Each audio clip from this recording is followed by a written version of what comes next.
शुभम, तुला 21व्या वाढदिवसानिमित्त माझ्या हार्दिक शुभेच्छा.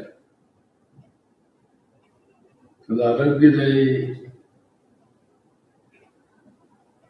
दीर्घायुष्य लाभो ही माझी सदिच्छा. मला अतिशय आनंद झाला की तुझे आजोबा रमेश सूर्यवंशी यांच्याबद्दल तू मला काही बोलावंस अशी विनंती केली. रमेश आणि माझ्या आयुष्यात खूप अंतर होतं. त्या मानानं तो माझ्यापेक्षा 20 वर्ष तरी लहान होता. तरी सुद्धा त्याचा उत्साह, त्याची काम करण्याची पद्धत, हार्डवर्क करण्याची पद्धत आणि सगळ्यांना एकत्र घेऊन काम करण्याची पद्धत, याच्यामुळे मी त्याच्याकडे आकर्षित झालो. आज तो इथं नाही आहे आपल्यामध्ये, पण अनेक आठवणी, बऱ्या वाईट, कडू गोड ह्या आठवणी ठेवून तो गेला. पण अनेक आठवणींमध्ये कुठली आठवण सांगायची या संभ्रमात मी आहे. पण एक आठवण नक्की मी कधीही विसरू शकणार नाही. ती म्हणजे सिंबायसिसने डॉक्टर आंबेडकर स्मारक आणि संग्रहालय सेनापती बापट रोडवरती उभं केलं. त्यावेळी रमेशने केलेलं योगदान, त्या आंबेडकर स्मारकाला खूप विरोध होता. सगळ्या वर्तमानपत्राने सिंबायसिसच्या विरोधात झोड उठवली होती. वैयक्तिकरित्या माझ्यावरती टीका होत होती. अनेक संस्था, आपण ज्याला पर्यावरणवादी संस्था म्हणतो, त्याही आमच्या विरोधी होत्या, सिंबायसिसच्या विरोधी होत्या. ते निदर्शनं करत होत्या. अशा काळामध्ये रमेश हा माझ्याबरोबर होता.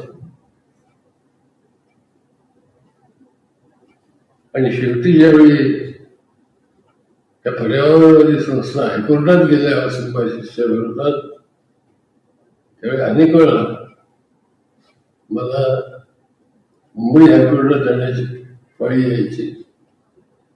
प्रत्येक वेळी रमेश माझ्याबरोबर असायचा. ऊन असो, पाऊस असो, थंडी असो,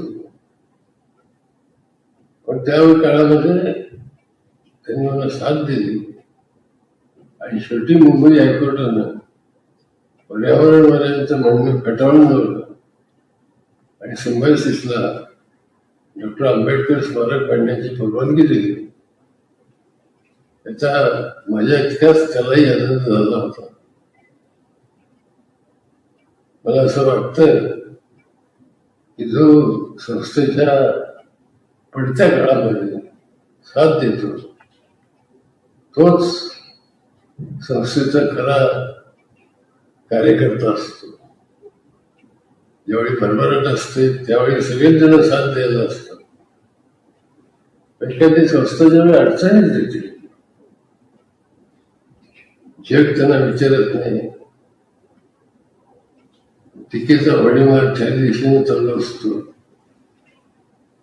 त्यावेळी संस्थेला साथ देणं, संस्थापकांच्या सोबत राहणं, त्याला निराळी गुण लागतात. असे कित्येक गुण रमेशकडे होते. त्यामुळे सिंबायसिस संस्थेचं डॉक्टर बाबासाहेब आंबेडकर मेमोरियल आणि म्युझियम हे निर्माण झालं. आणि एका अर्थानं पुणेकरांना, नुसतेच पुणेकरांना नव्हे, पण प्रत्येक महाराष्ट्राच्या मातीत उगवलेल्या मराठी माणसाला अभिमान वाटावा असं एक काहीतरी संभाषी संस्थेनं दिलं, याचा मला अतिशय आनंद होतो, अभिमान वाटतो. या कार्यामध्ये सर्वेशने जी मला साथ दिली त्याबद्दल मी त्याचे नितांत आभार मानतो. मी रमेशला मनापासून श्रद्धांजली वाटतो. धन्यवाद.